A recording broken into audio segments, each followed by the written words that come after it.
Okay. Well, it's this one. Huh? That's it.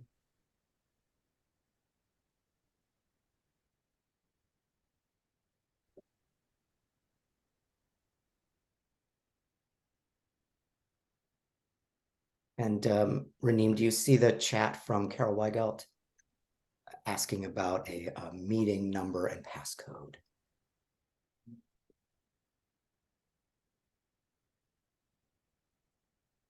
I don't see that actually, but I'll put it in the group chat.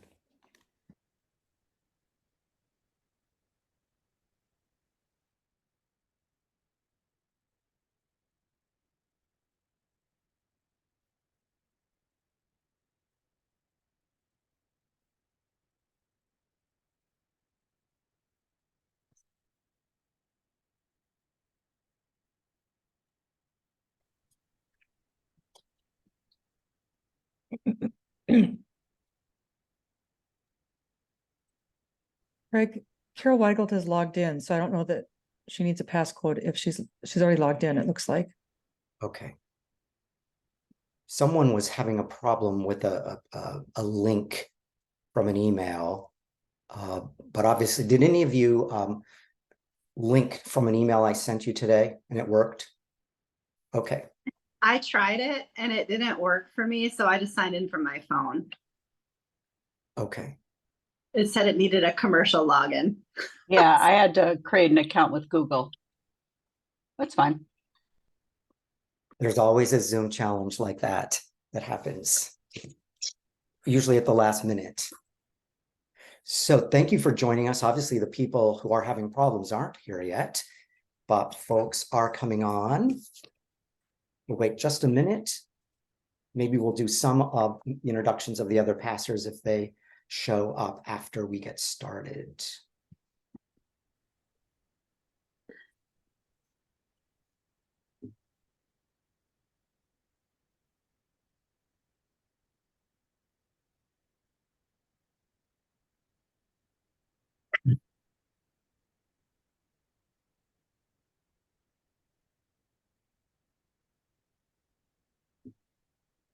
Turn our camera on.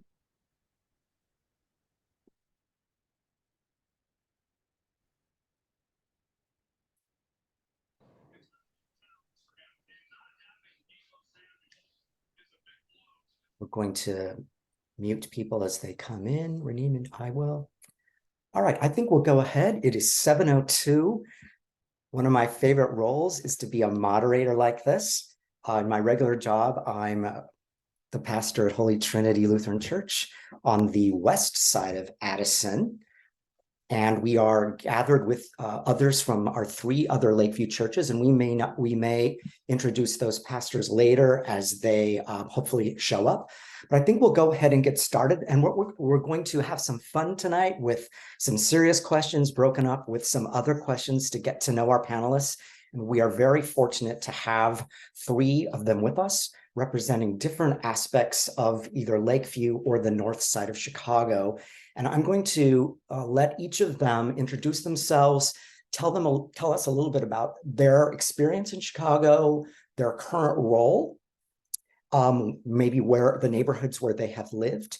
And after the formal invitation, they've given me permission that I will be calling them by their first name. So just that you know, we're going to be on a first name basis. Let's start with Jenny Shaffer. Hi, thank you everyone for having me here tonight and for coming. I'm excited to be with you all.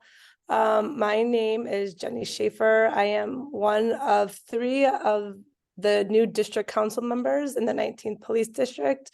The police district goes from Fullerton all the way to Lawrence and the lake to the river, so it encompasses quite a bit of the north side, and including lots of Lakeview areas. The position was created to help communities have more of a voice in what public safety and policing looks like. I'm excited to be able to share a little bit of that vision with you guys and to be able to talk more about what that would look like tonight. But a little bit about me, I live over in the North Center neighborhood. I've got 3 kids that go to Coonley Elementary School. We love it there.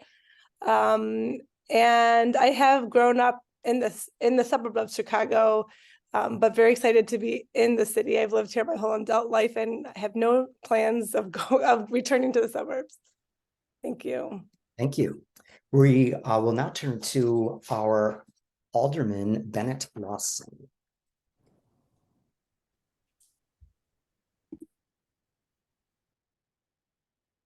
Sorry about that. Hi, everybody. Very glad to be here. I'm Bennet Lawson. I am the new alderman of the 44th Ward.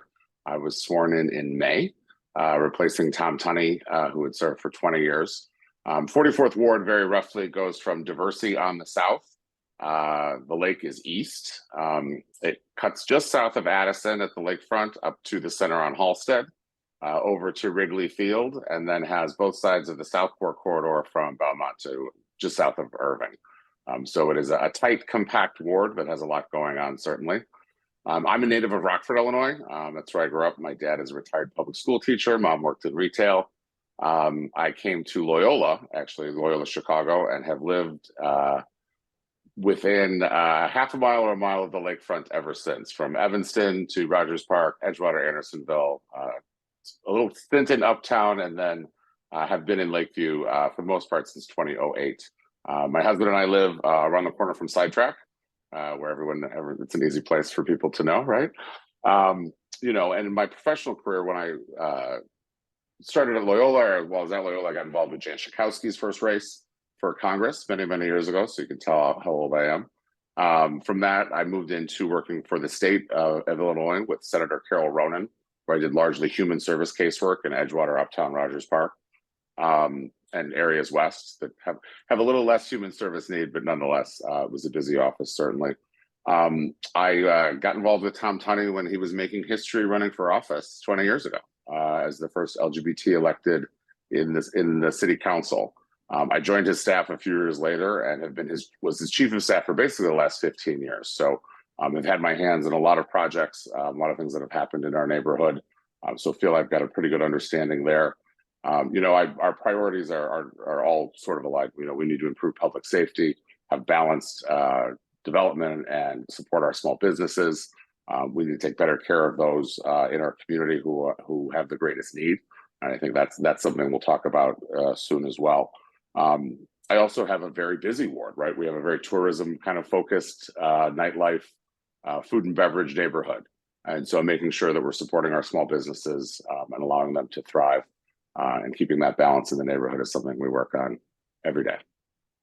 All right, thank you. And Jesse Hoyt. Thanks. Hi, everyone. It's so nice to be here. Thank you for the invitation to join you all. My name is Jesse Hoyt. I'm the executive director of One Northside, Chicago.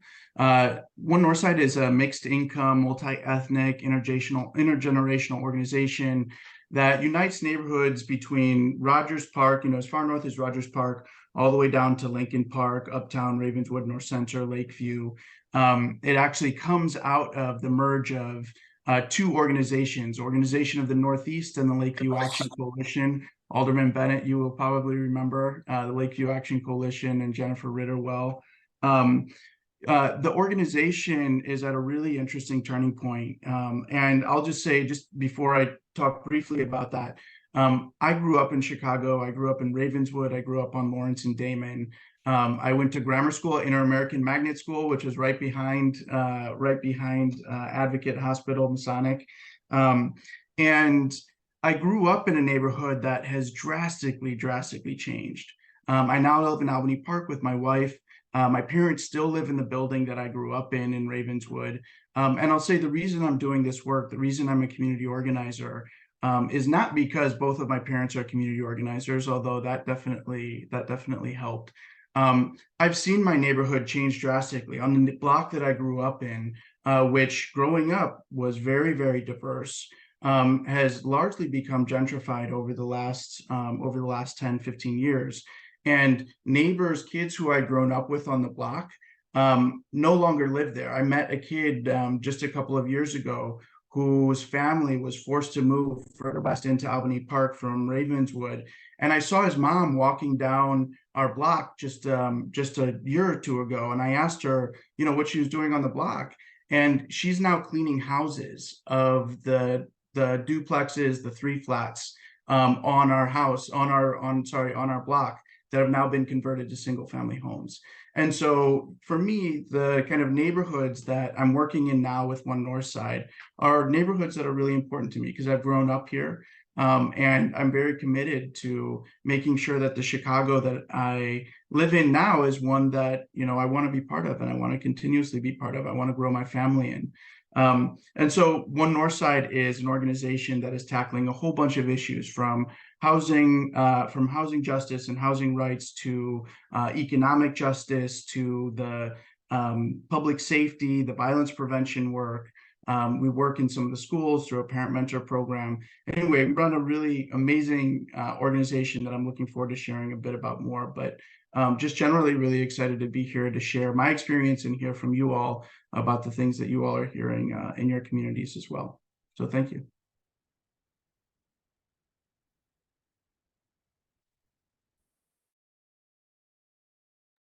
Oh, you're muted.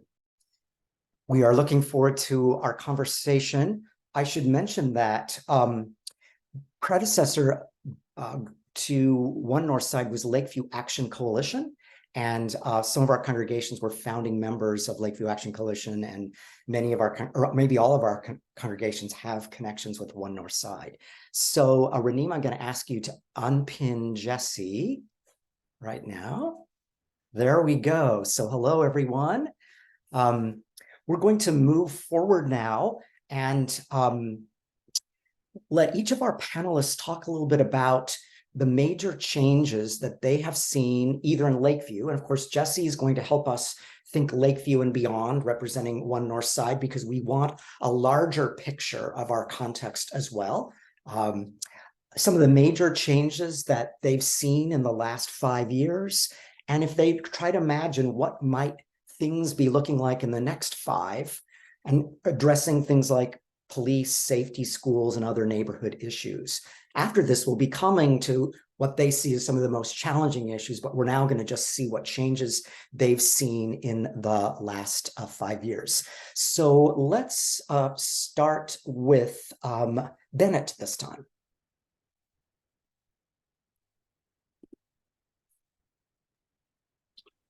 Thank you. Sorry, I'm doing this on my phone. My laptop is in City Hall, where I spend most of my time during budget hearings. So forgive me if I'm a little wonky. I think it's hard to say. 5 years is a tight time frame, actually, to think about the changes in Lakeview. Obviously, I think my experience started 20 plus years ago. But I think the last 5 years, of course, have been dominated by COVID and the pandemic and everything that's come out of that. And those have both been very positive things and some that are negatives, right? And so I think you have seen certainly a real tough time for our small businesses that are feeling a squeeze, and how we keep the mom and pops over all chain is very difficult as costs go up and rents and taxes have as well. So I think we do pretty well on filling our vacancy compared to some other neighborhoods, but it's harder and harder for that small operator, I think, to get their foot in the ground in a neighborhood like ours, or on a great pedestrian street like that we have. I think our conversation with policing is totally different, maybe, than it was 5 years ago, thanks in large part to the work of One Northside.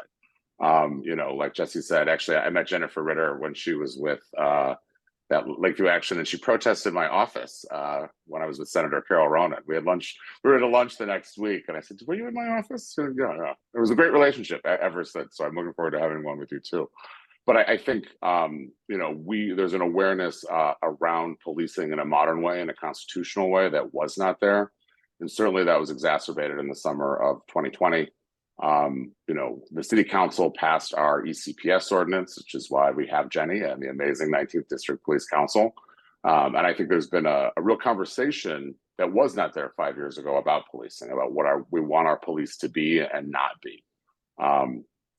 Certainly I think we have also seen an explosion of the mental health need and the homeless in our neighborhood, and those who are unhoused.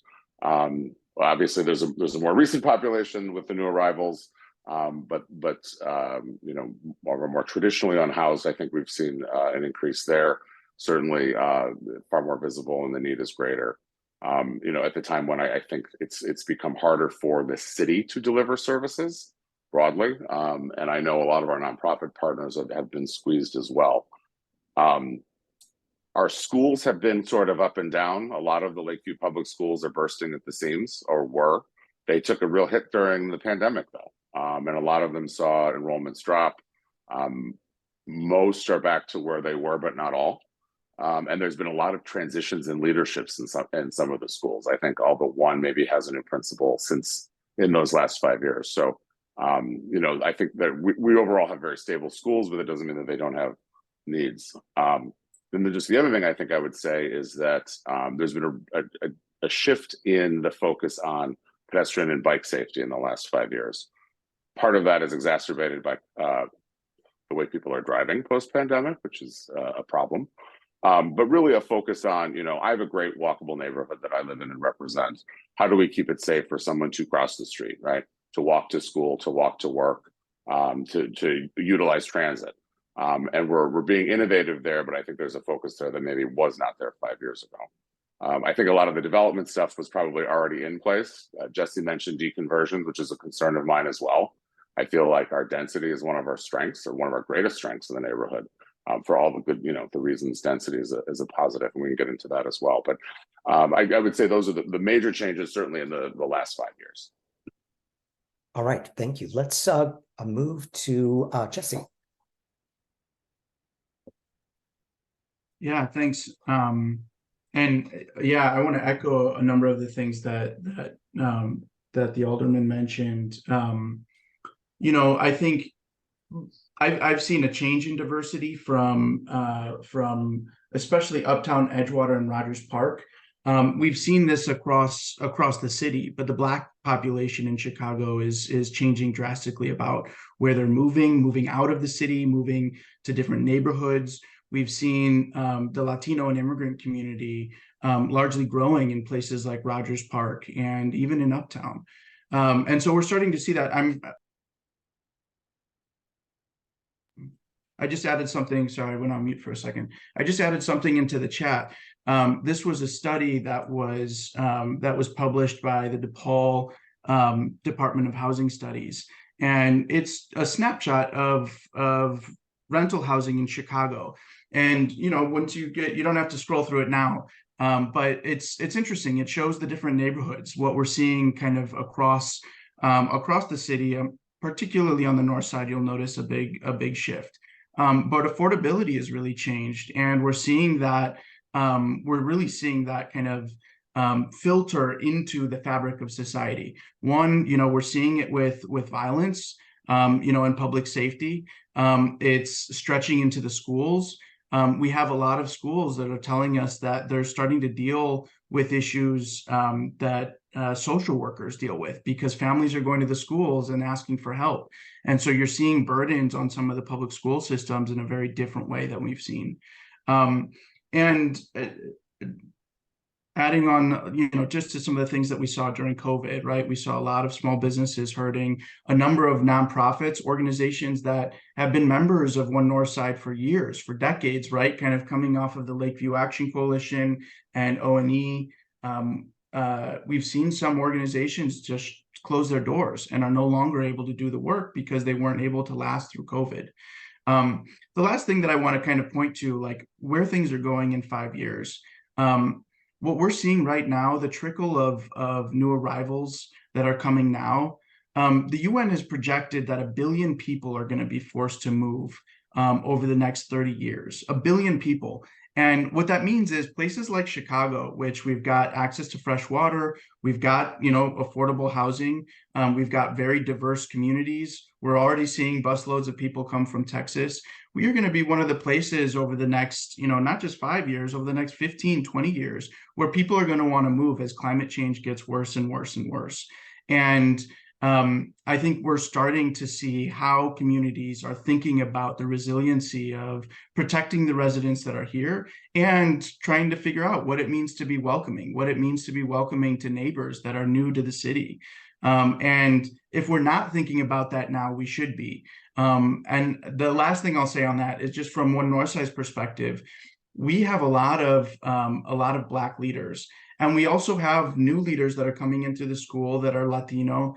And we are starting to see friction, Black and brown tension around resources. And if we don't start to address those questions in a way that's very wholesome and kind of thinking about where we're going to be in 5 years and 10 years, then we're in trouble. And so I think that, there's things that we should be paying attention to that are happening now and thinking about where things are going to be, not just in 5 years, but in 10 years, in 15 years. All right, great. And Jenny. Yeah, I think what I was going to say a lot of what Bennet said around policing. We obviously have had a huge reckoning around policing in the past since 2020.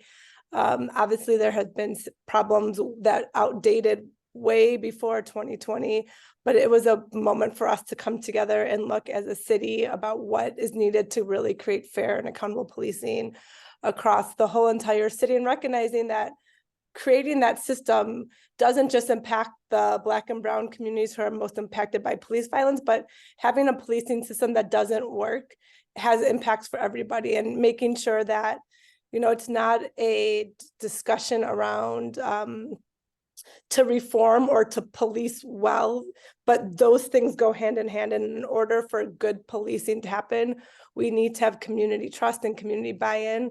And that's one of the things that many people saw beforehand and worked in order to get to pass the district council position that was created, that can now really work to talk about some of these issues. And also to really bring in the idea of what does an expanded public safety system look like in our communities? Right now, we're so reliant on the police for everything under the public safety umbrella. I always say that they cover things from violent crimes to dogs off leash, to housing migrants, to people in mental health crisis. And clearly that is not those are all different situations that require very different interventions. And so what we need to be doing as a community, and what our district council is really focused on, is talking with the community about what are those things that we want our police to be doing, so that we can work to expand the rest of public safety and make sure that they are not our only catch-all, making sure we have appropriate mental health systems who are people who can respond when there's mental health crisis, making sure we have appropriate responses to homelessness and to drug-related calls, and making sure that we're thinking more comprehensively about what all goes into public safety, because we know that it's much more than policing. All right, thank you. So thank you all who have attended tonight. So we're representing about 4 congregations, but most are from Holy Trinity, and we're in the midst of strategic planning. And part of that process to make sure we understand and know our context and our community. But of course, many of our congregation does not live in Lakeview, but let's just take a poll now, just so we see how many of you present tonight do live in Lakeview.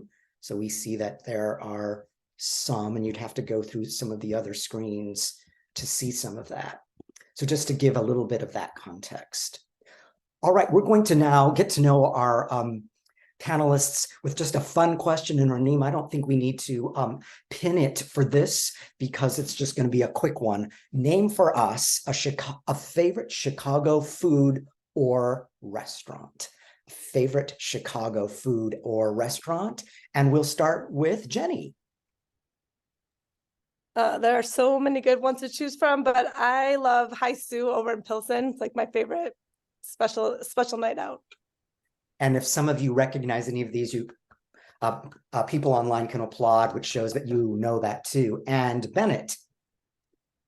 So the Alderman knows better than to make a favorite restaurant, right? I Yes. have so many wonderful small businesses, but I will say I ordered Thai food from Krung Tep last night at Halstead and Belmont, and I believe it is the best pad Thai in the city.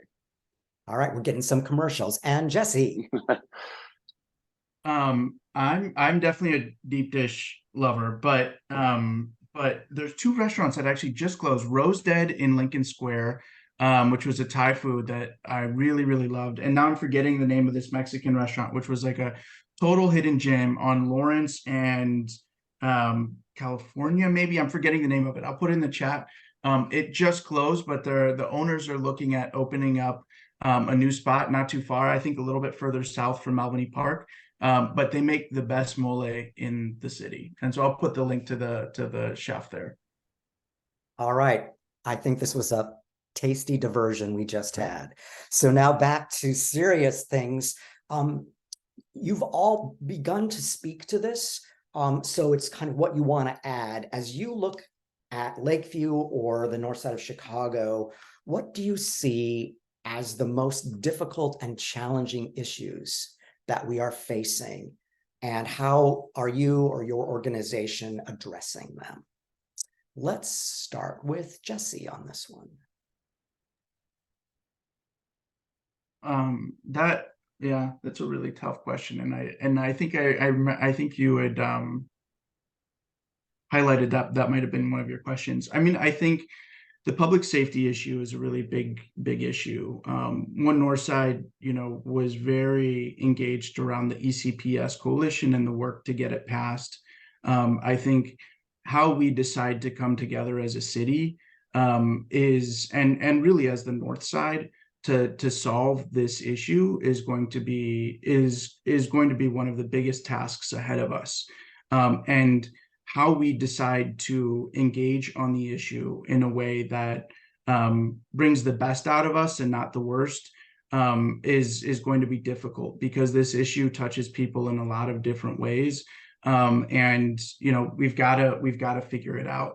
I personally, aside from the organization, I'm the issues that we have around race and identity, I think are some of the things that organizations and institutions, churches, faith-based institutions need to really come to terms with, how to have difficult conversations and come out on the other end, not deciding that we're going to agree on everything, but willing to kind of engage in really tough conversations and deciding that we're going to continue to work on it until we die, right? I mean, it's just that we don't have easy solutions to these problems, but our city is so segregated, and yet we have these like beautiful neighborhoods that are real beacons of diversity, and like it's the reason we decide to stay in the city, right? It's because we are different and we appreciate being surrounded by people who have different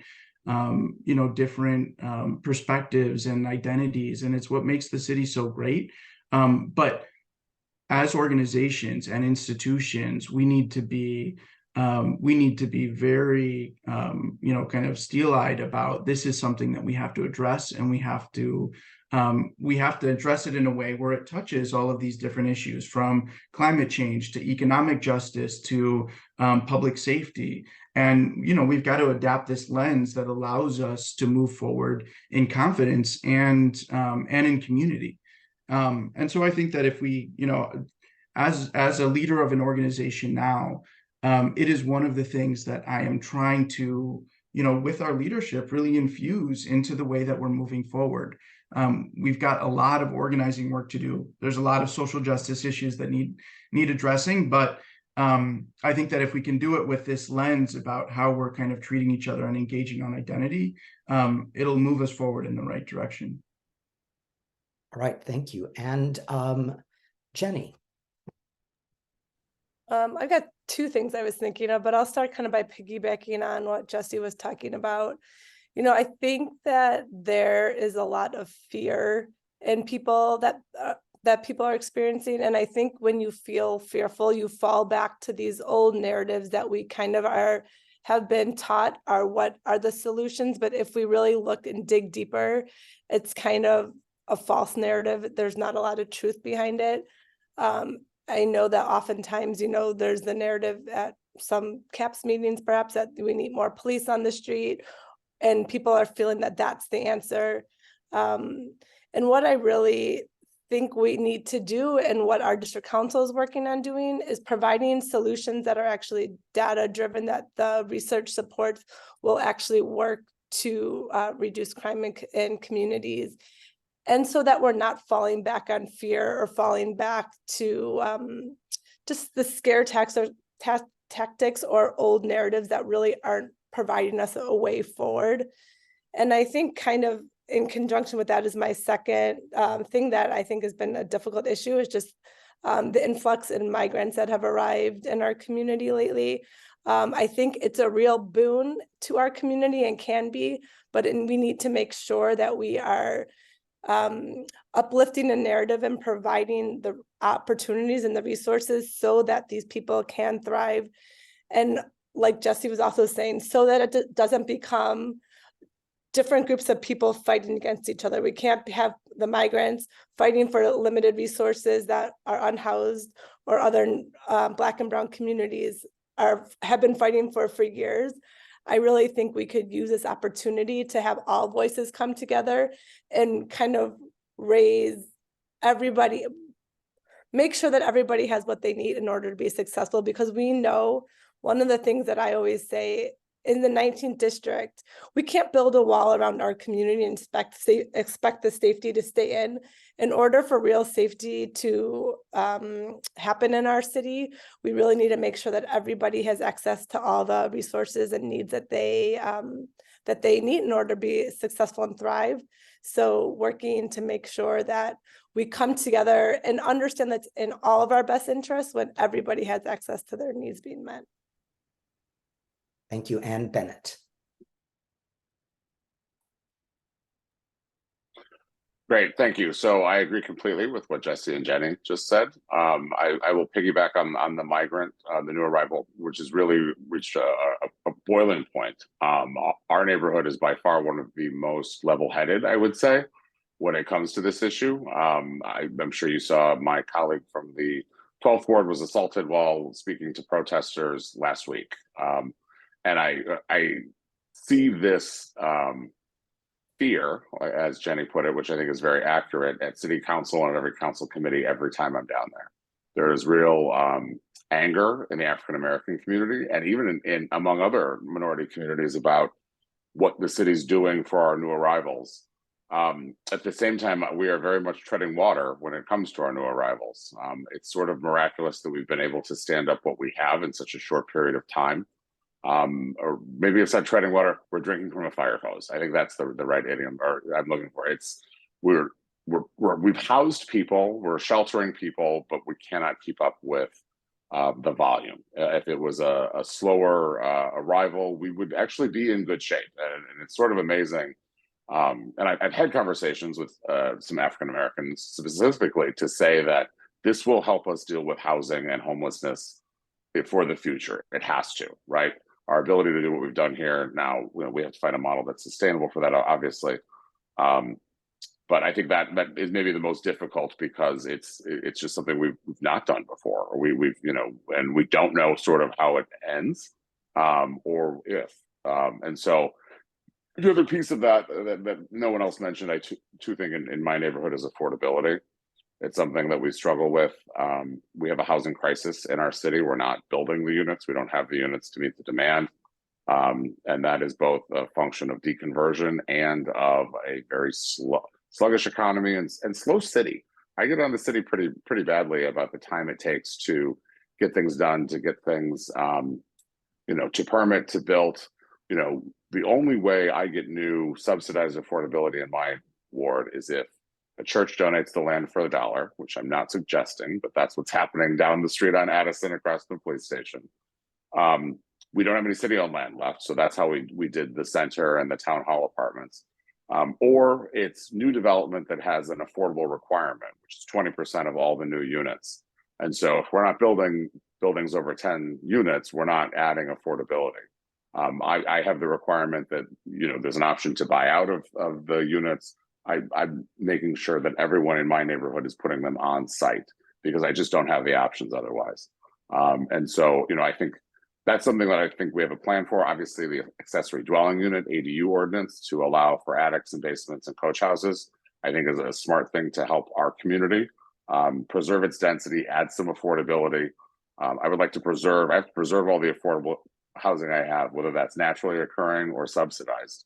And that's always a challenge. A large building wants to dump their HUD contract, you know, or they want to reduce the amounts. So I think it's making sure that we have safe spaces, that we're keeping what we have, and then doing what we can to add on the affordability side, because it's a tight squeeze and tough. I don't want our neighborhood to hollow out like I've seen some others actually. All right. I want to just thank our panelists for not thanking them for being done, but for their concise and complimentary answers. It's very helpful for us. We're going to have another fun question now. Something you like best about Chicago. Now, obviously there'd be many, so I didn't say your very favorite thing, but something you love about Chicago. We'll start with Jenny. I love all the neighborhoods. I think that there are always so many fun things to go and see and explore and learn from when you go visit other neighborhoods. So I think that's something I think is beautiful. A lot of strength and a lot of things that are happening across the city. And Bennet. So I think there's a very Chicago attitude that influences a lot of what we do, but the Chicago sort of persona or mindset, which is very friendly, right? We're known as nice people. But at the same time, big shoulders, hardworking, hard eating.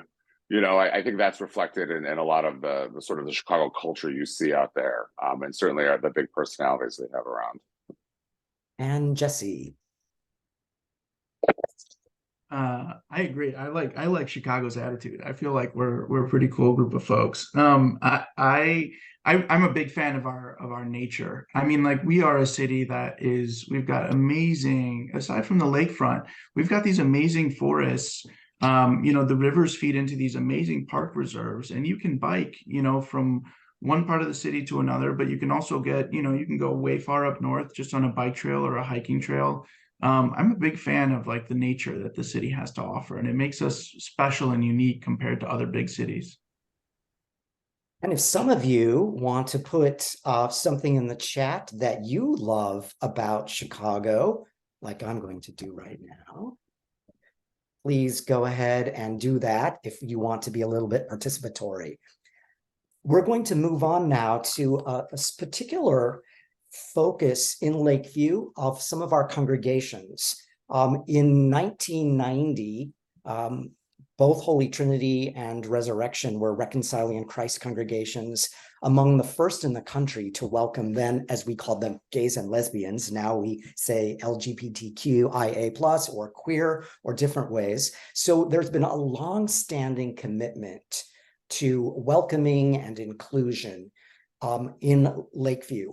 I'm wondering, from each of your perspectives, are you aware of recent issues with the safety of trans youth, for example, that we heard about in other years? Or I think Lighthouse Foundation had some challenges with some business owners on Halstead a while back. So anything you would like to say about LGBTQ justice, rights, and inclusion that you're noticing these days from your perspective, starting with Bennet?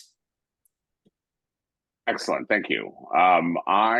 My first time on Halstead was for the Matthew Shepard March in 1998.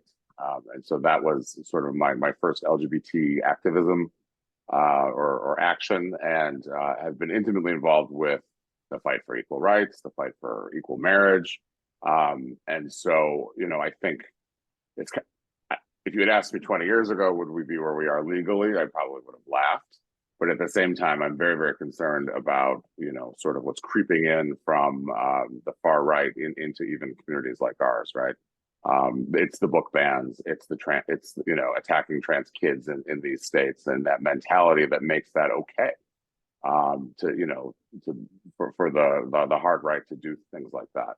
I think we have done a better job, and again, this was a One Northside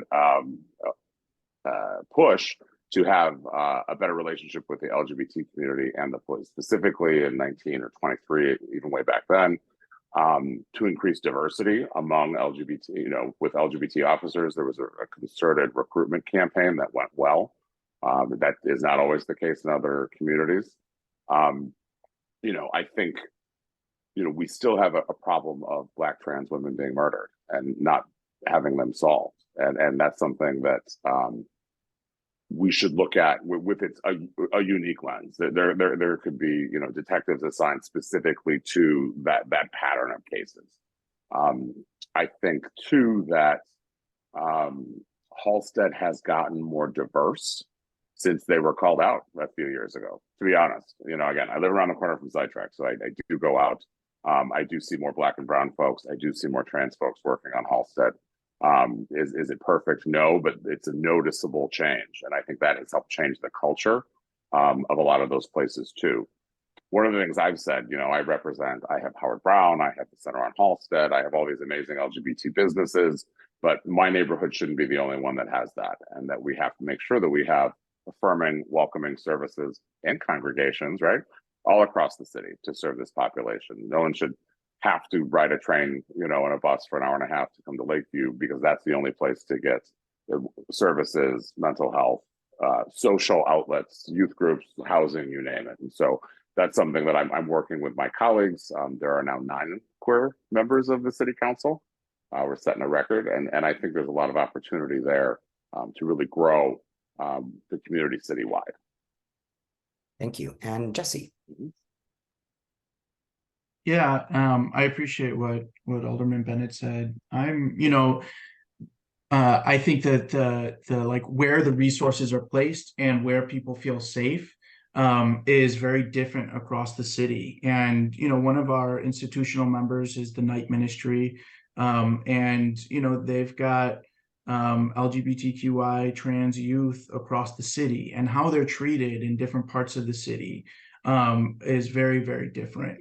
And I think that even on the north side, you know, from Lakeview up to, you know, in Lincoln Park up to Rogers Park, we see that different as well in terms of how people are treated, and like where there's hubs of resources for people who need them. And I think one of the things that I will say, just from an organizing perspective, something that's very encouraging is we're seeing a lot more LGBTQI trans leaders who are stepping up and, you know, deciding that they want a voice and they want to be part of the way that decisions are made. They want to be part of conversations around policy changes. They want to be heard. And to me, that is a very encouraging sign. And we're starting to see more organizations that are not just trying to kind of provide those platforms, but I think we're also like really investing in the leadership development, which I think is like a really important piece, right? People need to feel supported and need to have the tools to be successful in lifting up their voices. And I think that's something that I'm starting to see more and more in the like leadership committees that we have within One Northside, but also just generally within some of the institutional partners that we have. Thank you. And Jenny. Yeah, I think all those were great answers. As a district council, that's one of the things that we are very committed to, is making sure that we hear the voices of all of the community. And it's not just we're hearing from one, like the rich white part of Lakeview and our neighborhood, but that we're including all voices. Because we do know that trans and all LGBTQIA folks have more negative interactions with policing than we need to have in our communities. So making sure we uplift their voice, but also just as I feel like they answered the policing piece of really well, but just as a parent, I have 3 kids over at Coonley, and I will say I've been just very encouraged and very proud of what a great job Coonley has been doing, and I'm sure other CPS schools around exploring identity and thinking more closely at from a young age about what that looks like and what that means for you. And just there are lots of kids at Coonley that identify with a variety of different pronouns and identities. And I just think that that's something that makes me encouraged for the future, is that these kids are exploring it at such a young age and thinking about these things. That is a hopeful sign, and it's not what we're hearing about other places in our country. So thank you. In a similar way, Holy Trinity and some of the other congregations are committed to anti-racism. Both Lakeview and Holy Trinity are exploring reparations. Are there issues related to race from your perspective that are challenging these days that you'd like to name? And this time we'll let Jenny go first. I mean, clearly, I think this is one of the big drivers behind why the district councils were created, is because we know that there's not equity in the way that Black and brown folks, especially Black people, are treated by police and across the country, but also in Chicago. We have a long history of police brutality amongst folks of color that needs to be addressed and needs to be reckoned with as a city. We don't have this conversation very much, and it's still kind of something we push away. And I think if we are really going to heal from the trauma that this has created, we need to understand that we need to understand more about the history and how we got here and why we are where we are now, and understanding that it's not this piece in time, but we're at this point because of all the things that have happened to Black communities in the past. And really using district council as a way to uplift those conversations and add to that narrative about what we need to do in order to create equitable policing. And as I mentioned, I think it's important to remember that equitable policing and constitutional policing, it goes hand in hand with good policing.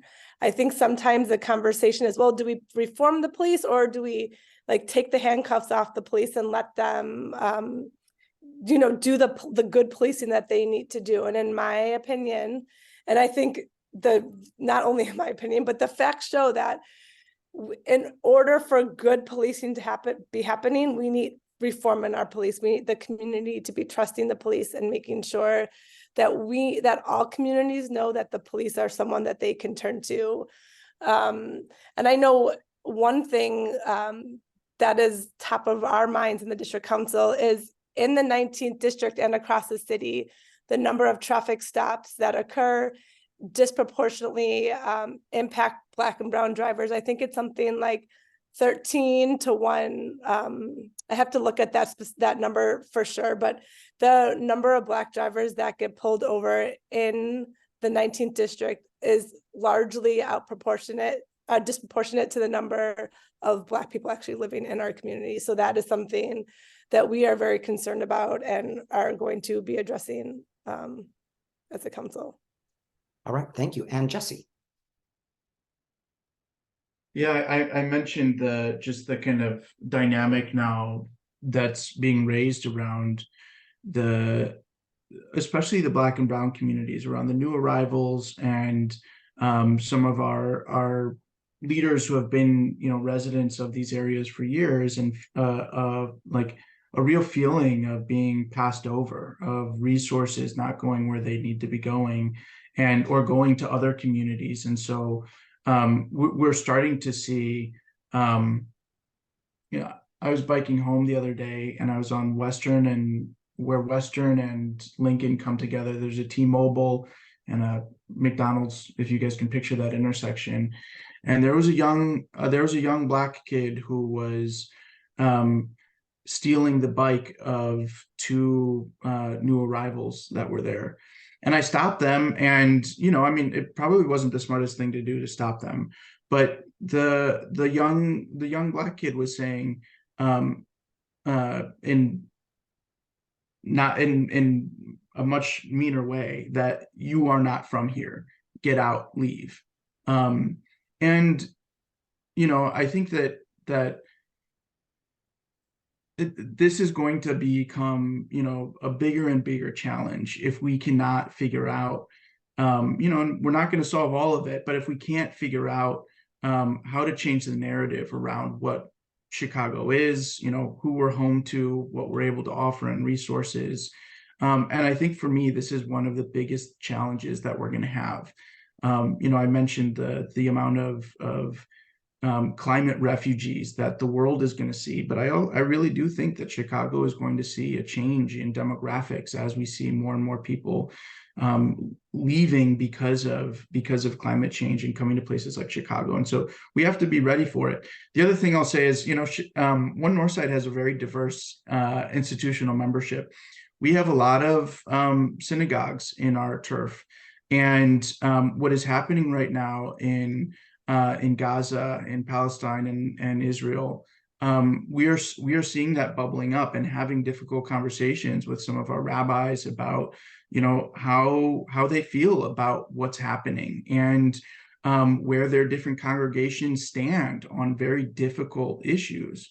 There's no solutions to it, but it's one of those things that is bubbling up alongside all of these other, issues that are happening in Chicago at the same time, and something that, we're very aware of at One Northside. Thank you for mentioning how that global reality could be affecting our neighborhood. And lastly, Bennet. So I think it's very hard to take race out of most of the issues we're talking about. Actually, especially in a city like Chicago that has a history of segregation in neighborhoods, segregation of workplaces. And I think it's something that on the city side of things, we're sort of tackling in different ways, right? And so obviously the previous administration had a huge focus on investing in the south and west sides. I think that is something you're continuing to see when it comes to public dollars to reverse some of that private disinvestment from many years ago. The budget hearing today was the fire department, and a very hot colleague of mine from the 20th Ward asked about the promotions numbers, and they were still all overwhelmingly white. Where are we recruiting?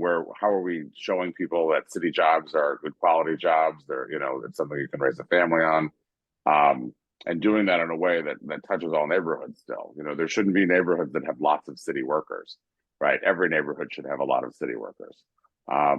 And so, that's something that I think is, we have to work on, as a city, as far as what we're putting out there, who we're hiring for our workforce, not just the mayor's team, not just the city council, right? But who is our workforce, and how are we being intentional about diversifying? I think too, one of the things that we have done with the leadership of Alderwoman Silverstein and many of my colleagues was to pass an update to our hate crimes ordinance, which includes tracking of hate incidents, so that we have data on what's happening. There's a lot of things that don't rise to the level of a hate crime, but certainly can have an impact on an individual, on a community, that won't go reported or won't show up anywhere because it wasn't a criminal damage to property, or there wasn't a person physically injured. And so, the other part of that ordinance is that the Department of Human Relations is supposed to give us proactive action steps in response to some of that data. We're seeing there's an increase. Obviously, there's an increase in most communities, I think, other than gay men. There's a slight decrease there, but hate incidents are up. And so whether we're addressing that in Rogers Park or Lakeview or Hyde Park or Albany Park, right? I think it's something that can be community driven and community specific, and that a lot of our community partners will have to play a role in. All right, thank you. So now a quick question for each of you. What are the main ways that you get your news? The 1, 2, or 3 sources that you go to for the news? We'll start with Bennet. Well, if I only had 3 sources, I will say I read Politico, their morning wrap up. It comes about 7:15. And so that gives me a great rundown of state and local news, which is really where I focus a lot of my news, being a city guy, right? I read the Trib and the Sun Times, Block Club, and Cranes. I watch TV news pretty much throughout the day. So it can be a little repetitive, but I do my best not to miss anything. Social media is another big driver as well. Okay, thank you. Jenny? I'm a big fan of Block Club. I think they do great work. I read the Sun Times and any local newspaper I try and get information from. I love podcasts. There's CityCast Chicago, which I think is a great podcast. Fran Spielman has a good podcast where she has lots of interesting interviews with people all over too. All right, and Jesse? The Illinois Playbook is for sure one of the first reads in the morning. And like Alderman Bennet said, it comes out right in the morning and kind of has all the fun scoop. Block Club Chicago for sure, and the New York Times. And then I have like a love-hate relationship with the Chicago Tribune and the Sun Times. Yeah. That could be its own question, I suppose, a follow-up if we have a slow ending. All right, so we're going to now go very specifically, as I'm glad you mentioned synagogues. We have synagogues, churches, and mosques on the north side. What would each of you see as a role for the religious community in addressing these important issues? One of our participants also named how challenging and can almost seem overwhelming some of these issues are. What do you see as a role for churches and communities of faith? Let's start with Jenny on this one. Well, I think getting involved is one of the biggest things that need to happen, and I would encourage you guys to do it. In fact, actually, I'm going to plug our meeting tomorrow night is actually at your church at Holy Trinity. So hopefully it's easy for people to get to. It's at 6:30 tomorrow night. We're going to have representatives from Bennett's office there. But really, I think getting involved, because I think that as we've been talking about, so much of this is engaging in a conversation and helping to push forward ideas that will really move our city forward together. And one of the best ways to really do that is by getting informed and talking to other people in the community. Our district council, as I've mentioned before, is really, really committed to pushing forward solution-based ideas that will work to create greater safety without the fear narrative. And also, we want, in order for district councils to work, we need to hear from the whole community. So making sure that you show up and lend your voice, and maybe you have a different idea about something. We are also more than happy to sit down and talk with people about it and hear what their experiences around public safety and policing are. So I would really just say, make sure your voice is heard and you get involved. All right, Jesse, and this might be a plug to get involved with One Northside, but we'll see what he says. Yes, it definitely is. But let me start off by saying this. So when I first started organizing, I was largely involved with the immigrant rights movement. And my first campaign that I ever ran was to prevent Joliet from building a for-profit immigrant detention center. There's a horrible company that was trying to build immigrant detention centers. And Joliet largely didn't have any organizing work done, but there were a couple of Catholic churches that were really, really big. I mean, every mass was like 1,000 people, and they ended up mobilizing, and we organized, right? We figured out how to work within the different churches, and not just the Catholic churches. We mobilized thousands and thousands of people. Joliet in 1 year fired the city manager who brought the idea to the city. They elected 2 new alder people who, created an ordinance that slapped down the building of a detention center. And now the 2 groups that started out of the church still exist and are organizing in Joliet. The other campaign was the All Kids campaign, which expanded healthcare for hundreds of thousands across the state of Illinois, over the last, 2 decades. And that came because interfaith groups, churches, mosques, synagogues came together and pushed across the state and ended up getting Blagojevich to sign the All Kids program. One Northside, we are built out of institutions, and we're only as strong as our institutions. And faith-based institutions have been central to the work, the organizing work that One Northside has done. And before that, the Lakeview Action Coalition. We are at a crossroads right now because institutions look very, very different. Faith-based institutions, from north to south in Chicago look very different. COVID had a really tough impact on a lot of faith-based institutions. I firmly believe that faith-based institutions can be a solution to a lot of the problems that Chicago is facing right now.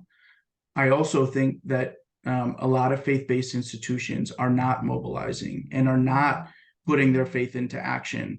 I'm saying this as a Jew, a Mexican Jew who also went to high school and got trained at Loyola Academy in Catholic social teaching.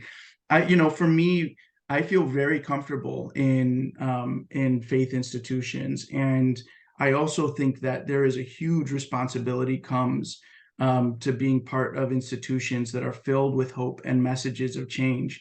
And if you aren't moving into action, then there's a problem. And I think that One Northside is very, very needing institutions that are willing to kind of go to bat on these really tough issues, and looking for new members and members to re-engage with these issues, because we are at a crossroads. And so if you haven't looked at One Northside, you should come join us for some of our meetings. And I'll just leave it at that. But I have a huge hope for the work that faith-based institutions do. Thank you. And Bennet. Thanks. I think it's there's always a role to play. Lakeview is somewhat interesting when it comes to faith-based institutions, because a lot of ours are not growing exponentially, right? Some of ours, we've all seen the condo building that's a former church, here and there in the neighborhood. And so I know I have worked personally with a lot of organizations that have, tried to focus on their values and what they can do with their physical space, with their outreach, with their congregation, to put that into action. And that takes different forms depending on the congregation. I mentioned Lakeview Lutheran is doing affordable housing. They're going back in on the first floor. Lakeview Press did that third space, which is a sort of multi-purpose community space and gathering home. I've talked to St. Peter's about homeless outreach. I know others do food, and obviously with our new arrivals, a lot of churches have been mobilized around that. Many years ago, so One Northside is really a great place as well, and that's a great way to mobilize and get involved in living those values.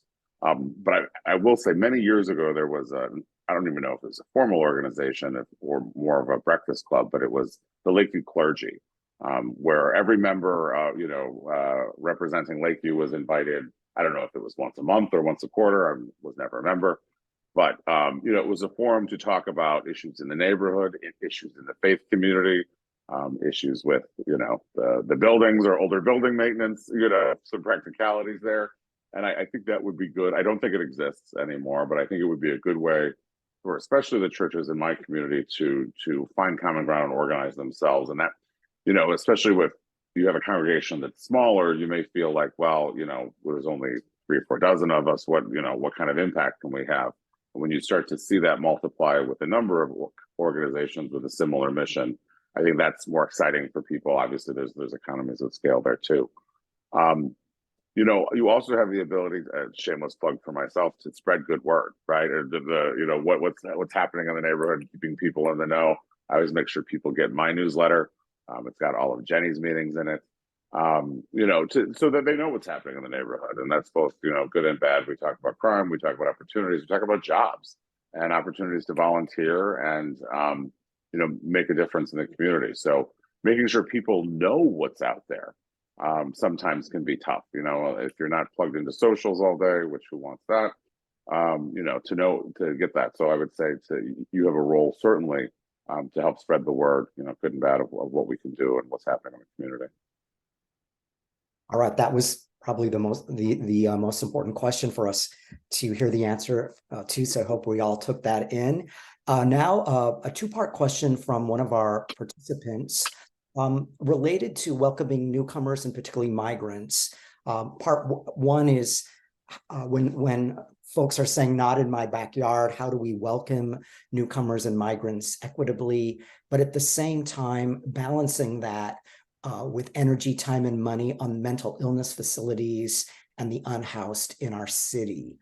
I think at this point, since we're kind of now to more of a lightning round, we don't have to have all three of you answer every question, but would any of you want to take that one of balancing our welcome, particularly when people are saying not in my backyard, but also balancing that with caring for houseless and folks with mental illness? Jesse. Yeah, I also saw Alderman Bennet look like he was going to say something. I'll say quickly, I think, and this, Jenny made me think of this, but, you know, getting educated on the history, but also where we're at now, right? Like, Bring Chicago Home is about to come up for a vote, hopefully for a vote soon, right? Bring Chicago Home is something that that changes the way that the city taxes real estate transfer tax. And it's one of those things that could generate $160 million a year, specifically to address affordable housing, right? So like, as people are seeing resources going to new arrivals, and as the city's kind of shifting into that, if we can say that there are options and we are creating options to be able to address these other issues, we need to get people educated about the campaigns that really are starting to point and drive to these particular issues.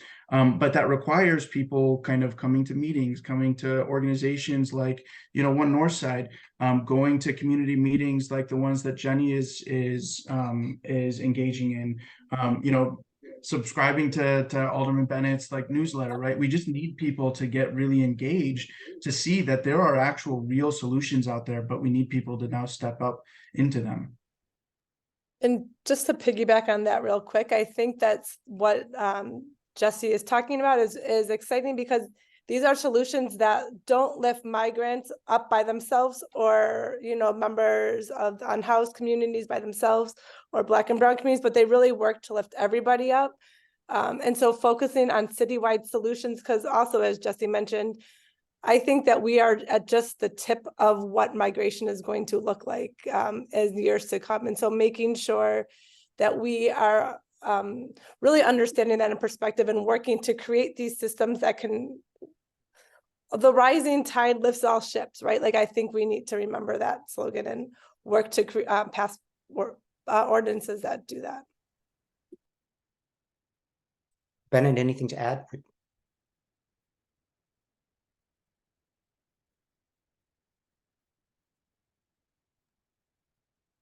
Well, I mentioned a little bit earlier. I mean, I think you know, using this as an opportunity, our new arrivals to figure out what we can do to help the unhoused going forward. You know, obviously, I think the level is something that is unprecedented, but we've been able to stand things up.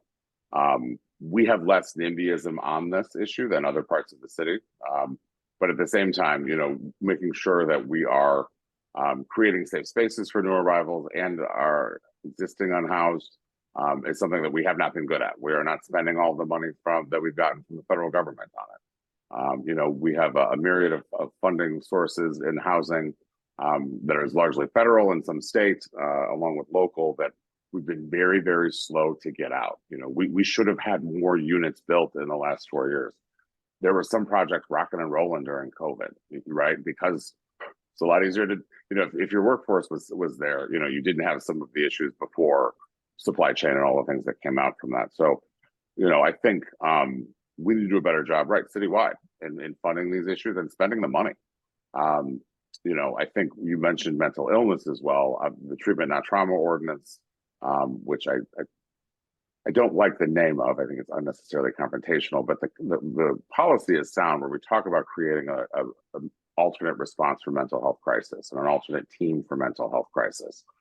We have a pilot in our neighborhood right now, which the CARES car, which is good, but it's not meeting all of those needs. And we have to look at how we build that out citywide, how we make sure we have a mental health network that takes care of folks, and that we build that in a smart way.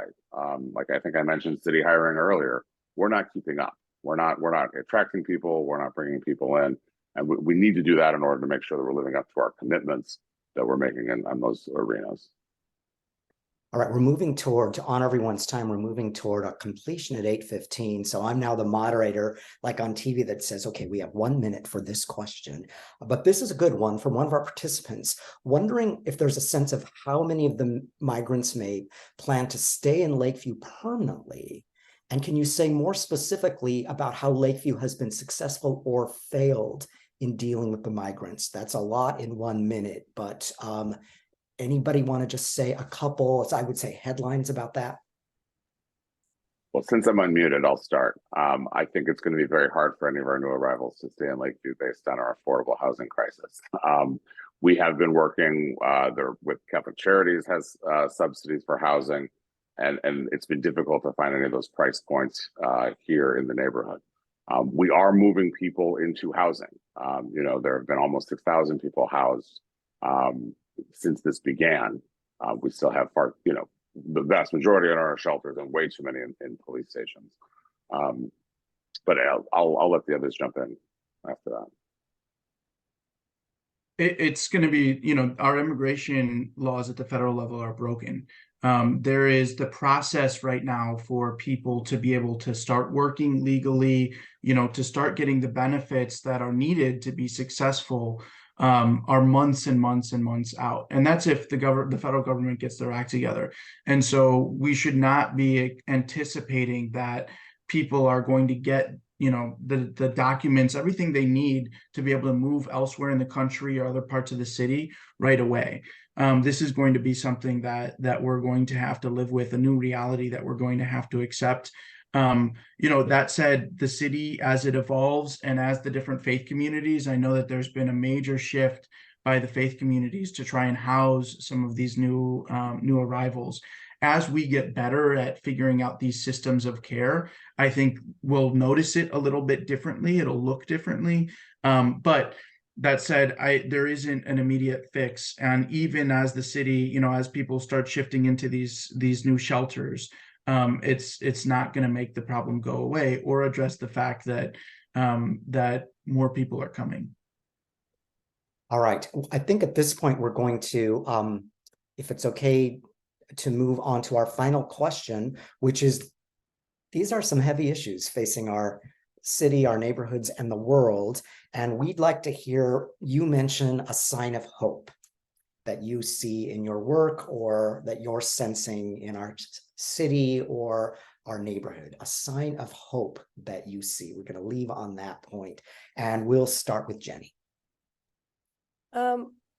As part of this job, I've been going around and just learning about a lot of the different nonprofits and things that are operating in our community. And I think we have such a resource-rich community full of so many great building blocks that can really build a strong public safety system. We have people, we've been talking about some mental health needs. We have mental health response crisis teams that are able to come out from Thresholds or Trilogy and other nonprofits that are in local that can respond to people in mental health crisis so that it's not a police response. I think we have a lot of these really strong building blocks to kind of get us started.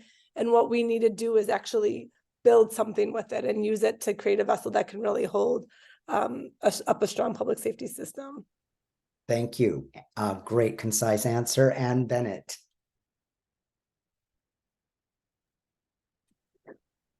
So I am inspired by young people. It's kind of a stock answer, but I've had some interactions in the last 6 months that kind of turned me on my ear. So I was wearing a sweater. It had holes in the elbows, and I put patches on it. And I was complimented by my 21-year-old intern for my sustainable fashion choices, which is something that 21-year-old Bennet would never have even thought to say, right? And so the mindset of caring for our planet, being smart about what we're using, is definitely very real.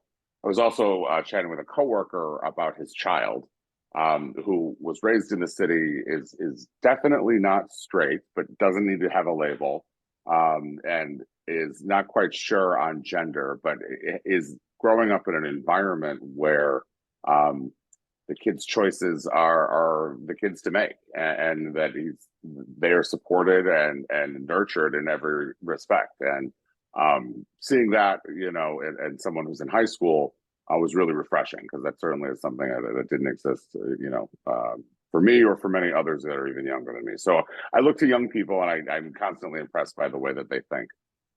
Right, thank you. And the last word is Jesse's.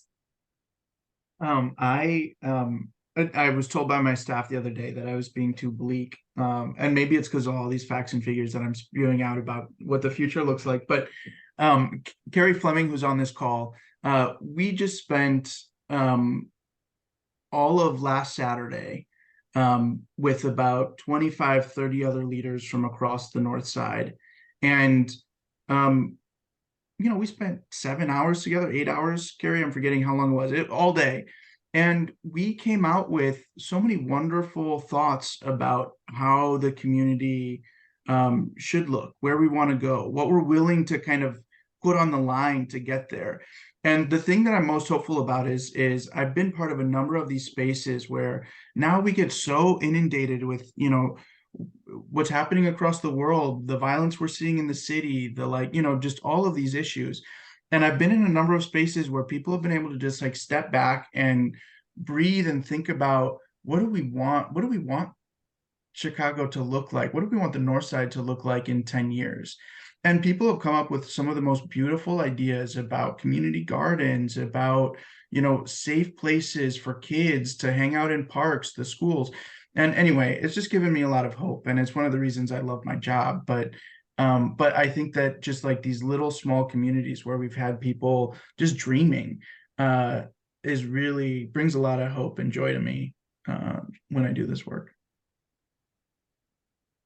A couple thank yous. First of all, to all of you who showed up, and especially Holy Trinity members who took the challenge to make my day and have 3 Zoom screens full of squares. We did it. So thank you for showing up tonight, and those from Resurrection, St. Luke, and Lakeview. But what an inspiring panel. We are so grateful that Jesse and Bennet and Jenny shared their Monday evening with us. Let's give a big, big Zoom. You might even want to unmute and just make a big ruckus if you want, but clap and share and do whatever we can to thank them. I will make the recording available for others who were not able to be here tonight. And you've heard some challenge for both Holy Trinity and ways to get involved. I want to give a shout out to our own Carrie Fleming, who's very involved with One Northside. And he would love, Carrie, would you wave? He would love to make some more connections with you because One Northside has an overall organizational council, but also specific. In fact, Carrie, would you unmute just a moment and name some of the individual task forces and subjects that people could consider? If he can find the unmute button.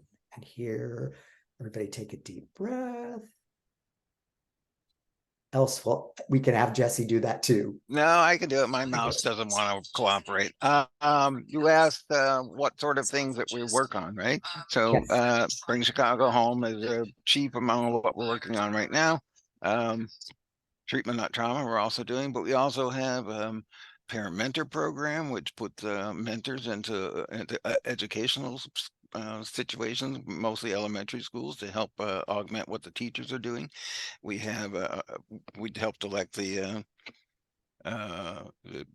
district council, which Jenny is part of.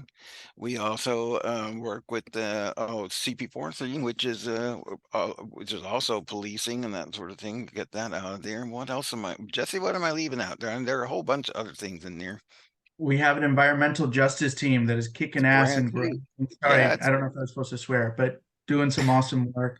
It's brand new, yeah, we've got a growing contingent of young LGBTQI kids who are, really starting to find their footing in in our different issue teams. Yeah, I would just say that no matter what your interest is, your self-interest might be, there's work to be done at One Northside in the community. And so check us out, talk to me, talk to Jesse, reach out to somebody at One Northside, because we need all the help we can get. Yeah, or talk to Michelle and me and we can make the connection. All right. Exactly right. Thanks again to everyone, and our panelists. Have a wonderful night. Thank you all. Thanks, everybody. Thank you. Thank you, Pastor, for having us.